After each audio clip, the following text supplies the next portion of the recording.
It is September 1st, 2020. Had an amazing day today, I got to tell you about. I picked up Brother Jeremiah from Kenya to take him four-wheeling up in the mountains in Virginia. And I picked him up. We ended up going to a Cracker Barrel for breakfast. Got a waitress named Gina. And I asked how we could pray for her, and she said she's going back to school to get recertified for nursing. She's been out of it for a while, and it's going to take her a year to get her certification back. And going back to school is kind of hard, so we prayed about that, shared the gospel with her. Then we left and we got to the trailhead in Hazley, Virginia. I think it's Hazai. I can't remember the name of it. It's a funny name.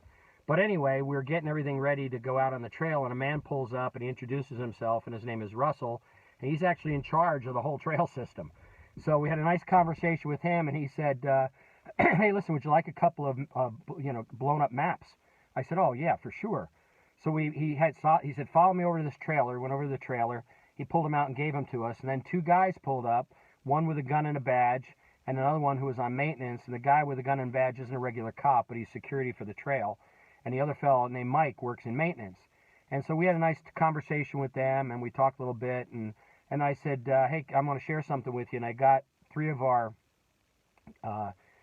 off-road Gospels of John out, and I gave one to each of them, explained it to them. The plan of salvation is in the front, blah, blah, blah. We went into a little conversation.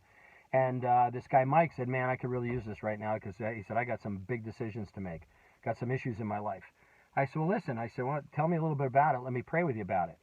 So he shared with me a little bit. I prayed with him about it. They thanked me, and I said, if you have any questions on what's in there, I said, give me a call. I'll be happy to talk you through it and help you out. So then we leave, we go out, we ride on the trail, had an amazing day on the trail. You'll see a video about that in a little bit.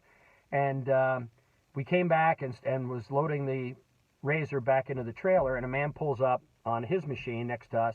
He has an older Tundra, and I drive a Tundra. And so I started talking to him about the Tundra, and we talked a little bit about Toyotas and the whole thing, and ended up sharing the gospel with him.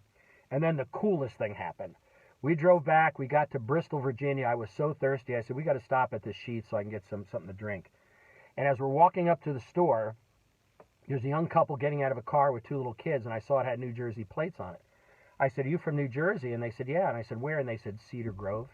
I looked at them. I said, I was a cop in Cedar Grove. And the lady goes, no way. Honey, this guy was a cop in Cedar Grove. I said, yeah, we talked a little bit about that. I said, where do you live? And she said, Clara Drive. I said, oh, right up in the Sweetwood development. She goes, yes, you do know where it is. Ended up sharing the gospel with them. So it was an incredible day. And we just thank the Lord for the privilege of recognizing why you are where you are. God in his sovereignty is bringing us people every day that we connect with as followers of Jesus Christ. And most of the time, we have no idea why it happened. But you can't explain that any other way than what I just explained. A sovereign God having us go to this particular gas station, arranging for this person to be there at that time, and we connect over Cedar Grove, New Jersey.